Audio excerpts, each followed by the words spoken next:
Hi guys, Arthur here from Homeowner DIY. Guys, this is your quick tip of the week. So this stop here is leaking. So what I'm going to try to do is I'm going to try to take off the stem by undoing this nut and see if I can change out the internals with a new one. Now you see how close the stop is to the wall, and also it's so low it's in the baseboard, which makes it just a horrendous looking finish. But this stop is leaking pretty badly. I shut off this stop to swap with this toilet, and then the tank, by the time I came back, is like quarter full. So what I'm going to do is try to flip out the internals of this valve. Alright, this is our material and tools list. So I have a replacement brass craft, same brand. I got water pump pliers, and then I got channel locks. This is all I need for this job. So let's get started.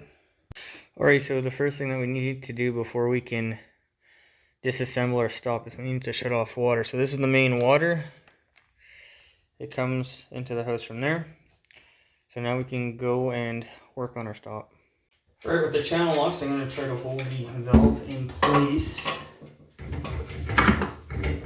by holding the body, and then I'm going to loosen up the nut.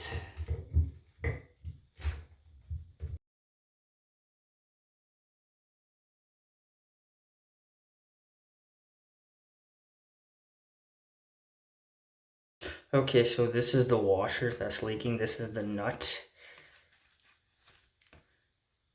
And then you can see the grooves.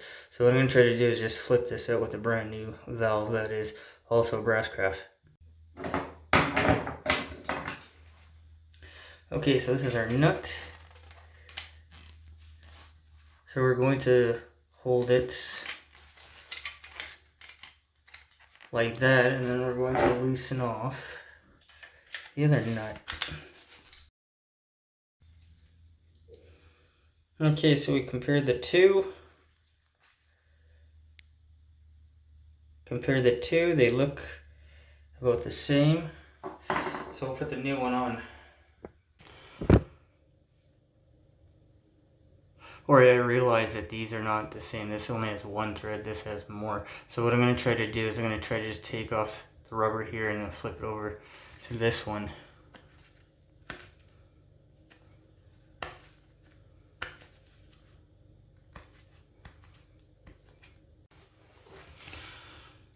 Alright, I already took a chunk off of this, but what you can do, or you can use a flathead and just... This is so brittle you can see it, but anyways, that is now the old one. So what I'm going to do is now pull that one off. We'll put this onto here.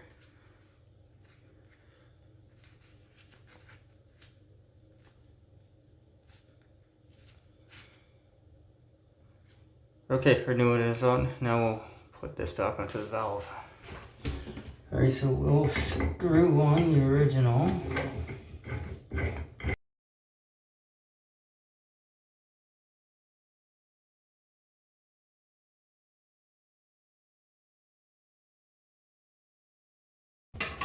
Alright, so that's back together. What I'll do now is go and turn the water back on. Alright, now we'll turn our main back on. As I always say, just open it a little bit. And then wait until you don't hear any more water flowing through the PRV, which is there. And then you can open the valve the rest of the way. Always make sure that you open the valve just a crack. Let the system very slowly pressurize, because if you go too quickly, you can develop pinhole leaks in your pipes. And keep in mind, when stuff gets older, it tends to break more easily. Okay, so as you can hear, the PRV there is silent. So now we can turn this all the way on, and we're gonna go check our stop. Alright, so before I filled the tank, I shut the stop off. I don't hear anything, I don't see anything. So now with the valve off, we'll go turn it on.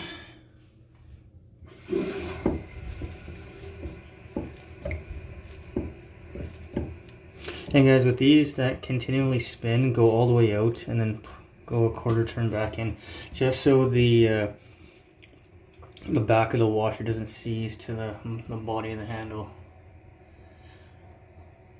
But that looks good. Everything looks all right. Nothing's leaking.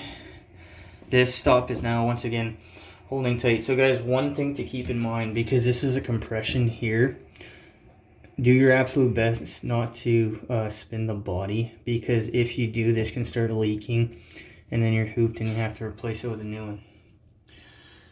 But that is a quick and simple way to repair a leaking stop instead of replacing it. Guys, that is your quick tip of the week.